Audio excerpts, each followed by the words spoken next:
What's up, nerds? Welcome to Expansion Pack, Powblock's YouTube exclusive segment right here on Nerds Gone Rogue. Remember to like, subscribe, and share. I'm Corey, and joining me, as always, Edward and Jesse. Guys, we have an awesome clip. This is This is Powblock. Woohoo! I'm so confused right now. Anyways, remember, you can download Nintendo Powblock on your podcast service of choice or watch the video version right here on our YouTube page. Like, subscribe, and share, and rate us on whatever podcast service you use. Helps with discoverability, all that good stuff. But anyways, our question this week. Relatively simple one, but I feel like we could get pretty deep into it.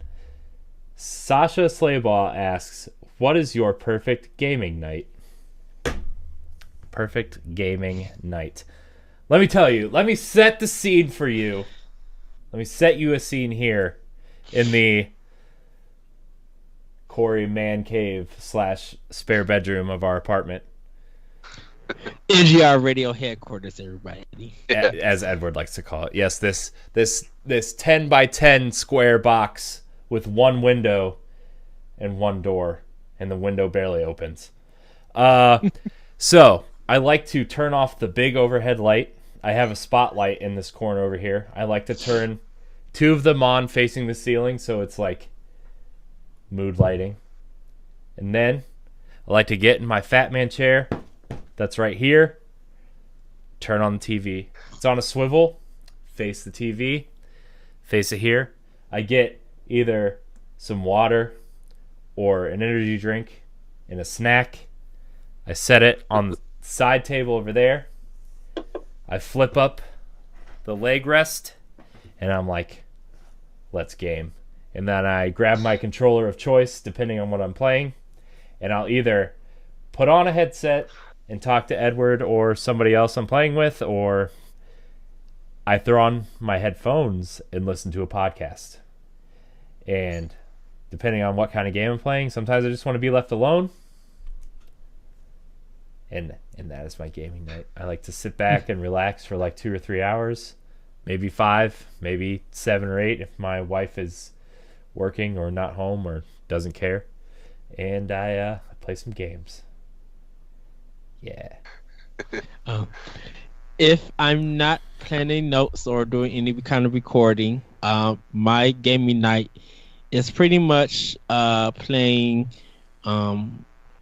Switch or Xbox or PS4 or sometimes even my 3DS.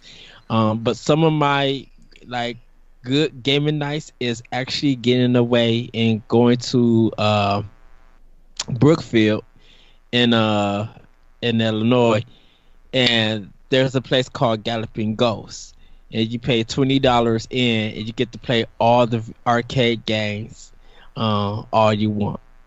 You're into this closed, and you get once you pay that one payment, you get go in and go out with your wristband. So you want to go leave, get something to eat, you can, and then come back and continue gaming, because they have some unreleased arcade games like Promo Race 2, and some Japanese games like the original Ikaruga, and even some PlayStation 4 games that they turned into an arcade board. You get to do that, like play the old SNK games, Mortal Kombat. Like, I love doing some good arcade gaming. Sometimes I go with my friends, we'll play NFL Blitz or NBA Jam. Like, we'll go old school. And then they also got the versus games, versus Mario, versus Castlevania. Look, the best. Haunted Castle. The best arcade games are the Konami side-scrolling beat-em-ups. And dude, let me tell you, man. When I used to go to the arcade, the only 3 machines I would go to would be the TMNT arcade game and the Simpsons arcade game, and then what was the X-Men arcade game. Dude, the X-Men arcade game, when you found a good arcade with the 6-man setup and not the 4-man, like if you had 6 people rolling on that thing, man, I don't even care if I'm stuck as Cyclops. Like, I'm just rolling, man. of course, I was obviously had to try to get Wolverine because, I'm sorry, I'm not hipster comic guy, but Wolverine's my favorite X-Men, so suck it. Even though I'm like kind of growing on Deadpool a little bit, even though he's like technically not an X-Men. But like, the movie really made him like really cool for me as a Marvel character. Yeah, but like, man, and Professor X wasn't in there, and obviously, like, man, dude, that X-Men arcade game was so good. Why is that not backwards compatible on Xbox One yet? Seriously. Who knows? Oh, because Konami don't have the license. Get out of here, Konami. Get out of here. Who did you play as, Ed, mostly? I would play as Wolverine. Okay. Nightcrawler. I was the odd one. I either played as Nightcrawler or Gambit. I like, for some reason I never understood Gambit really. Like, I don't know, man. I mean, I guess that, like, I should probably figure out that character so I can complain about the movie when it comes out next year. It's weird. I tried to play Gambit on the Sega Genesis X-Men game, and just he was cool because the commercial made him look cool, but it was just like, this game is not good. It's because, like, when the Genesis was popular, Gambit was like the most popular X-Men, because, like, at that point, like, they like killed off Wolverine and they were trying to find a new like face of the X-Men besides, the old guys, and it's like Gambit was it, and he was like the cool guy in the cartoon and the cool guy in the comics and stuff. So, like, yeah, they wanted to make Gambit cool because he was like Marvel's front and center.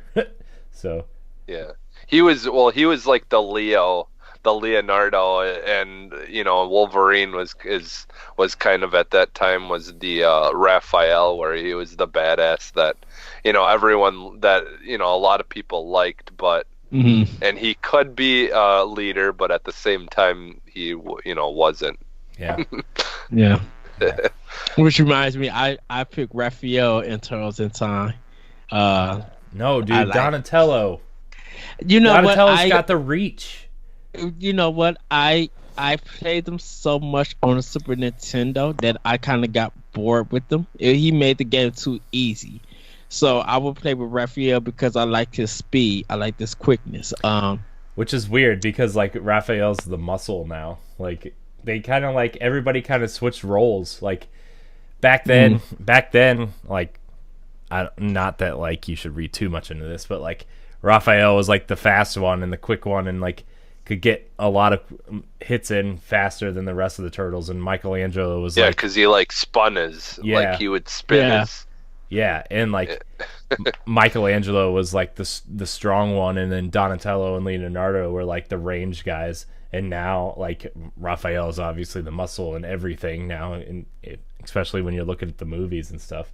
Which, by the way, I watched Secret of the Ooze the other day because it was on TV. Yeah, it's not as good as I remember. Like, I like Secret of the Ooze, and it definitely had the better April. And by better, I mean hotter April. But, like, sorry, I objectified a woman. I'm sorry, Internet. But, like, Turtles 1 is, like, the only good Turtles movie now. Secret of the Ooze is good, too. And let me clarify. Secret of the Ooze is not bad. It was the turning point of the Turtles movies where they started aiming the movies more towards kids instead of... It was more comedic. Yeah, it was comedic. That was less, like, violent. Leonardo didn't use his swords like he did in the first one. Like, if you notice that, like, Leonardo doesn't hit anybody with his swords. Like, he just... Because of the complaints. There was a lot of complaints from some association and some parents. It's a family one. Well, it's because the first one, they're, like, stabbing guys and cussing and, like... You know, they like, said it was too squished dark. in a trash compactor. Yeah. Yeah. So yeah, they had to make it a little bit more comedic for the second one. Yeah. Well, what was the funniest part of that movie is that Vanilla Ice had his only other hit song was in that movie. So Go Ninja, go Ninja, go. Go Ninja, go Ninja, go. I was go, obsessed with that go, song when I was go, little, dude. Go. The Ninja rap. I was obsessed. I don't know. I still think TURTLE Power is better. The song from the first movie. Oh. Oh, okay. Yeah, I haven't listened to that in a long time. But I did go back and watch that first movie on my Xbox, and I have the special edition 4 movie set where it comes in a pizza box, and each disc is a different pizza, and like man, that first one is just so good. I want the TV series in the turtle van. Yeah. You get the turtle van and it's got all the discs in it. Yeah. Yeah. I honestly like the new movies though, like the Michael Bay produced ones. The last one was really good. Yeah, like they weren't terrible movies. Like they were good. Yeah. Like they're definitely not the worst Turtles movie out there. Like the third one still is. Yeah. You know what? The third one, the animated one movie is not bad. The animated, I think the one with the girl, they had one. What? It was like some special one. They had a girl. Oh, the TV show. Oh, that was the TV show. Yeah, that was the TV show. The Next Mutation, and they introduced the girl turtle, which was weird. And then they also, to boost ratings, because that show was so bad, they did a Power Rangers crossover episode, and it was even worse. So, but yeah, dude, Next Mutation. I tried to watch that because it was on Netflix for a while. I did too. It made me want to.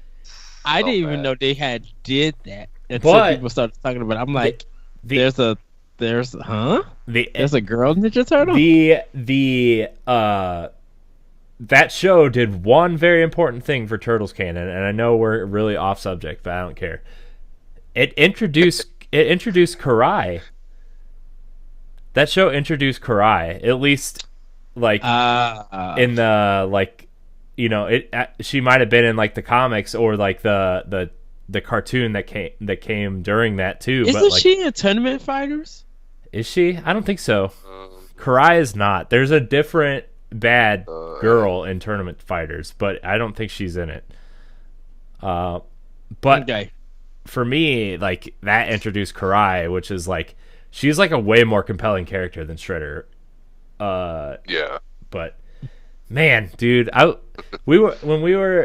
Jesse and I were talking about a Turtles fighting game, and like we were running down the list of like turtle villains and characters that could possibly be in that game. Hold that thought, because that's for our AX. We got an episode about that. I know. So I'm sorry. We're gonna hold that. Everyone, go listen to that after that.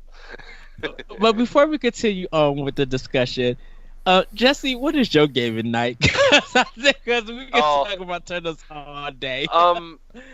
For me, it's just the kids are in bed and the wife is in bed. We're pretty much wasting his perfect gaming night right now.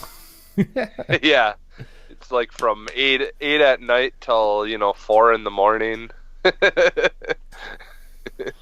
That time, and then if I really want to spice it up, I'll take my wireless controller and turn it on my TV in the living room, and I'll go outside my window from outside and just look and play. Wow. No, but yeah, it's just basically I just whenever I can game is a good night. Oh man! Whenever I get a chance. Usually, I prefer to have at least at least 2 hours to sit and really get into something. But for the most part, yeah, I'm while everyone's sleeping, I'm up. Yeah, that's my perfect gaming night. What are you? One of my perfect gaming nights was doing Bayonetta 2 on my gamepad. Like, I was just listening to YouTube on do my PlayStation 3 at the time, and I was just straight playing that game on the gamepad, just like, this is it. Yeah, the Switch has definitely given me more opportunities, to game when I normally wouldn't have been able to. I still haven't beat the Trial of the Sword yet, but I just got to do the final one, and I think like I've gotten to like the 15th round or something like that out of 20. I think there's like 23 in the final one, they said. But at least my sword's up to 50 now attack. Nice. Nice. So that's good enough. That's still better than most of the weapons you get. So nice. What snacks are you guys eating while you're gaming? What snacks? What are those snacks? Like I said, nachos and cheese. Mostly sometimes it's Little Debbie's or it's a Big Mac or something from McDonald's. I do pizza rolls, and I sometimes do Tombstone pizza. I like eating that when I'm gaming. I wish High C was like you could buy High C again, but you can't. And they took it out of McDonald's, so it's just like I can't get this High C. You can't buy it at the store? No, they don't sell High C no more at the store. What? When did that start? Because they've always sold it by me. I guess I haven't looked recently, but yeah, usually they always had it in the store. Like it might be selected areas now that sell it, but we don't get it no more. Oh, okay, yeah, because I used to I was going and getting the Ecto Cooler and stuff like that. Yeah, we were finally getting that. Yeah, that special edition one is fine, but like the regular orange and fruit punch, I think the only place you can get it is at the Burger King, where you select the pops and everything, or soda. I think High C is one of them that you can select. Okay. Yeah, the what's it called? Orange Lava Burst or whatever it's called. Yeah. Something like that. But yeah, for me, for snacks, yeah, usually I end up a lot of times grabbing Taco Bell or something. But Taco Bell, dude, I want some Taco Bell really bad. It's been like 3 weeks, as of this recording, of like not eating garbage, and like all I want is some garbage, dude. All I want is some garbage food. I want some crunchy tacos and some nachos and some Fiesta potatoes and some cheesy gordita crunches. Like seriously, for me now, like I'm almost getting to the point of where I actually like their breakfast better than anything. I've never had their breakfast. Their breakfast crunch wraps are like the most amazing things ever. Like I always tell them to put jalapenos in it, and it's so good because they put the potatoes and everything just right in it. And nice. And then you got the big pocket thing basically full of breakfast.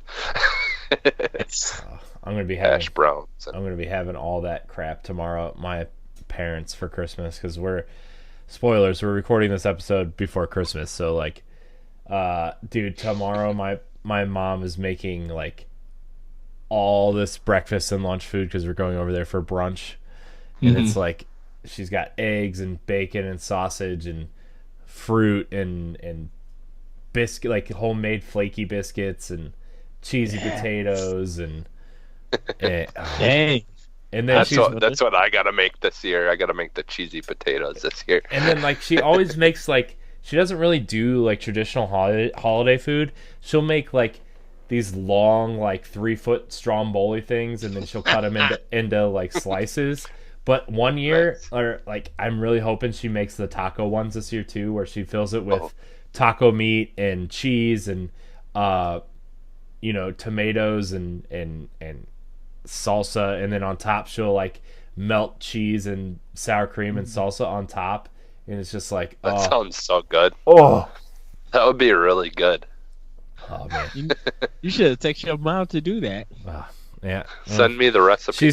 She's probably wrapping everybody's presents right now, so gotta get Corey's gift all together. Gotta make sure there's we're going like half of my we're going over to my mom's tomorrow and Christmas Day, just because like that's how our family is splitting it up this year, I guess, for some reason. But like, man, dude, I am so ready to eat a bunch of garbage tomorrow.